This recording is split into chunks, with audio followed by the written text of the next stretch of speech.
అందరికీ నమస్కారం. ఈరోజు చిత్తూరు జిల్లాలో ఉన్న 111 SLF ఓబీ సభ్యులకి అలాగే రిసోర్స్ పర్సన్స్కి ఇక్కడ మీటింగ్ తీసుకుంటున్నాము.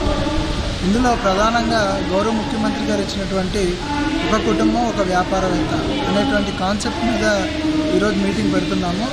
ప్రతి గ్రూప్ నుంచి అట్లీస్ట్ ఒక సభ్యురాలని మనం తీసుకుని ఆ సభ్యురాలకి కేవలం రుణం అనేది వడ్డీకి తిప్పుకోవడం కోసం కాకుండా ఆ రుణం ఇచ్చి వాళ్ళతో ఒక వ్యాపారం కానీ లేకపోతే ఒక ఉద్యోగం కానీ పెట్టించి వాళ్ళని ఒక ఎవ్రీ మంత్ మనం మానిటర్ చేసుకుంటూ వాళ్ళ ఆదాయం ఎంత పెరుగుతుందో చూసుకుంటూ ఒక సంవత్సర కాలంలో వాళ్ళని పేదరికం నుంచి బయటకు తీసుకురావాలి అనేటువంటి ఒక కాన్సెప్ట్ని అందరికీ అర్థమయ్యేలా ఎక్స్ప్లెయిన్ చేయడం కోసం, అలాగే రెగ్యులర్ మెప్మా రిలేటెడ్ అంశాలపైన లేటెస్ట్ డెవలప్మెంట్స్ మీద కొత్త కార్యక్రమాలు ఏవైతే తీసుకొస్తున్నామో వాటి మీద అవగాహన కల్పించడం కోసం ఈరోజు కార్యక్రమం పెట్టాము.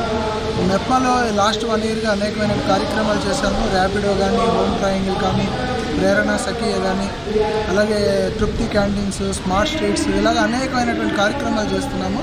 వాటిపైన అవగాహన తెలుసుకుని ఎవరికి ఎందులో ప్రావీణ్యం ఉంది, ఎవరికి ఏ సబ్జెక్టులో ఇంట్రెస్ట్ ఉంది, వాళ్ళకి అందులోనే లోన్ ఇప్పించి అందులోనే యూనిట్ పెట్టించాలనే ఒక మంచి ఉద్దేశంతో పబ్లిక్ డ్రివెన్ మోడల్లో ఎంప్లాయ్మెంట్ క్రియేట్ చేయాలి, సెల్ఫ్ ఎంప్లాయ్మెంట్ కానీ వేజ్ ఎంప్లాయ్మెంట్ కానీ అనే ఉద్దేశంతో ఈరోజు మీటింగ్ తీసుకుంటున్నాము. సో అందరూ మీటింగ్కి వచ్చి చక్కగా జరుగుతుంది.